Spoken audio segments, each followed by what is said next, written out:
afternoon everyone. In my presentation today, I aim to discuss ways to enhance interaction in an online course by sharing with you specific examples from my online course ED403 highlighting the opportunities and challenges we faced.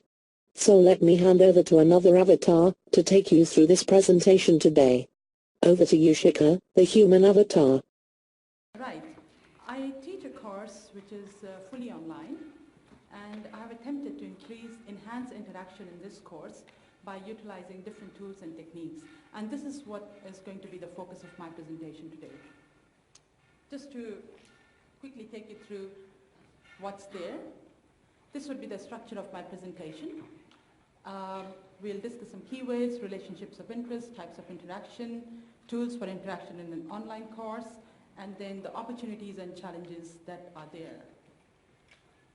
So that is a screenshot of my course, and what I would like to highlight here is that I'm glad Professor Sift mentioned the need for an orientation session, and this is precisely what we do in the first week.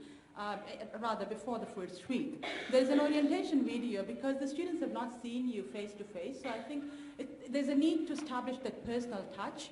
And I also realize that not all the campuses and all the computers have all the facilities, so there's a need to put video files in different formats. There is also, again, another need to put a transcript for accessibility issues. And then we move on to the next slide, which is about basic constitution of my course. A total of 28 students are enrolled there, and the cohort basically consists of teaching professionals from USP, FNU, FSM, various schools, and Vanuatu Institute of Technology, as well as we have some instructional designer and Ministry of Education officials and retired officials too. Students are located in Suva, Lautoka, Lambasa, Savasavu, Port Vila, Honiara, and from time to time in the regional centers as well. So there is a need for us to be constantly in touch with the centers too. Majority of these students, teachers, who are enrolled in this course must have the basic computer and internet skills, and they should have some classroom teaching skills too. So I'm quickly going over through some definitions. I realize you all are aware of various definitions, but just for the sake of that we are all in the same wavelength. An online course, according to Allen and Seaman, is essentially where you have 80% plus online delivery of the course.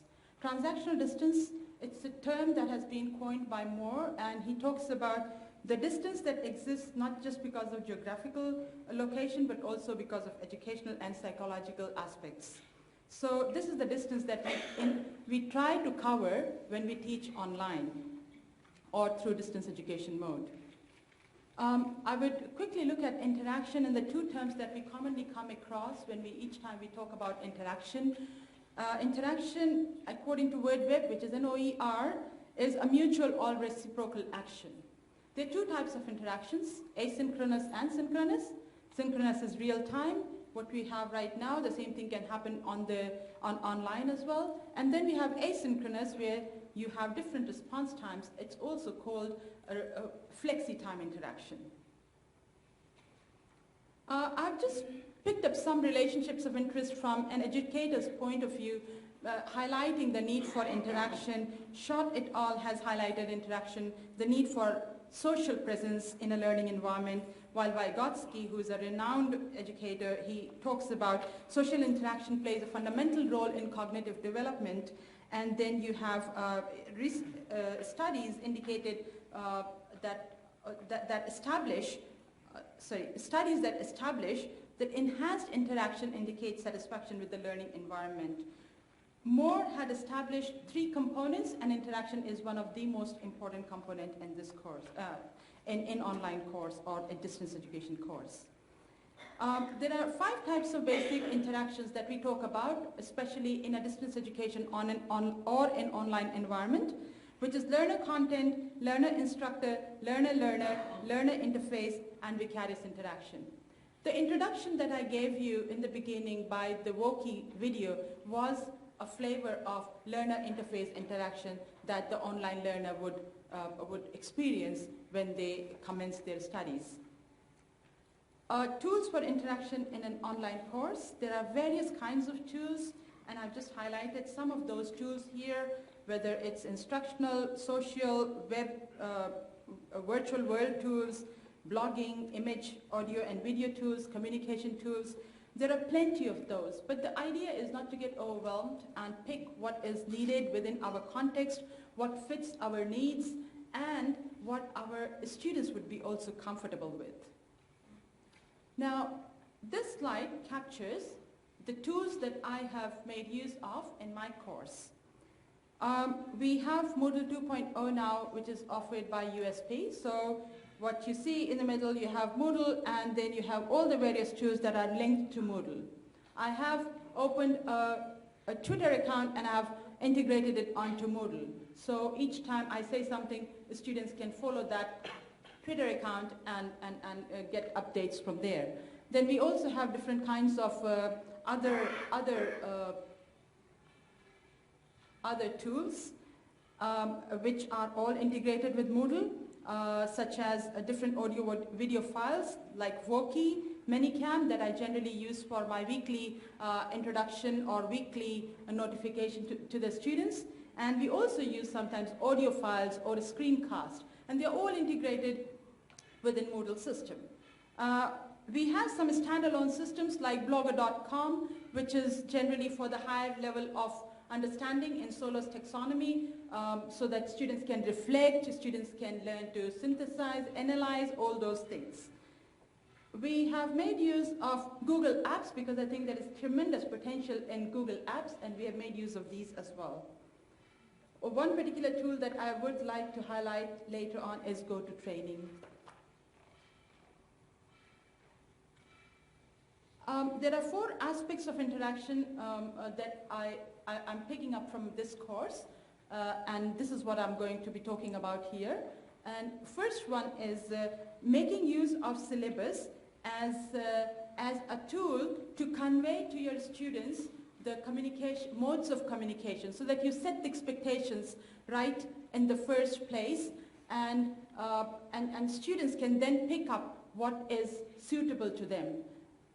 We have made use of a Skype, Gtalk, more than mobile and emails when it comes to synchronous interaction. So while this sets the expectations, faculty workload remains a challenge. So for this, I think time management is something that we need to work on. Providing multiple formats for various tasks, I think it's very important. And for this reason, we ensure the kind of files that we are putting there, they are accessible to the students. And if they cannot download the files, there is something easier for them. For instance, as I mentioned earlier, if there are videos, the transcript is a must. So those are the kind of things that I have particularly paid attention to in this course. So there are quite a number of opportunities that come up from tools like these, but then there are challenges such as in some locations they can't even download a particular PDF file for some time, but that could be just for some locations. And I think with time, these things must improve, because I'm told even Vodafone is going to come up with 4G, so I'm just hopeful that things will improve. But the point is that there are opportunities and we have challenges that we need to constantly keep in the back of our minds. We have a learning team task in the course where the students will prepare towards this task, make a presentation together, also present a collaborative paper together. And for this purpose, we are making use of wiki, blog, group space forum, and so on and so forth. One particular tool that I am encouraging with the students here is Google. Because within Google, they can not only share documents, writing of the document, but they can also chat amongst themselves, making use of Google Hangout. So what I have done here is we have got all 27 students but one, so that's the challenge. That one student is not registered here, and we would like to see all of them here. And so we have majority of them here, they can audio video talk through making use of this and work on their basically task. Then you have this Google Stream, which students are once again using to convey what they are doing. If they want to update about their blog, because blog is another place where they're reflecting on various tasks within the course. So they are basically conveying what they have done latest within a particular task. This is the one where I would just like to spend maybe 1 minute and then I will go away from here.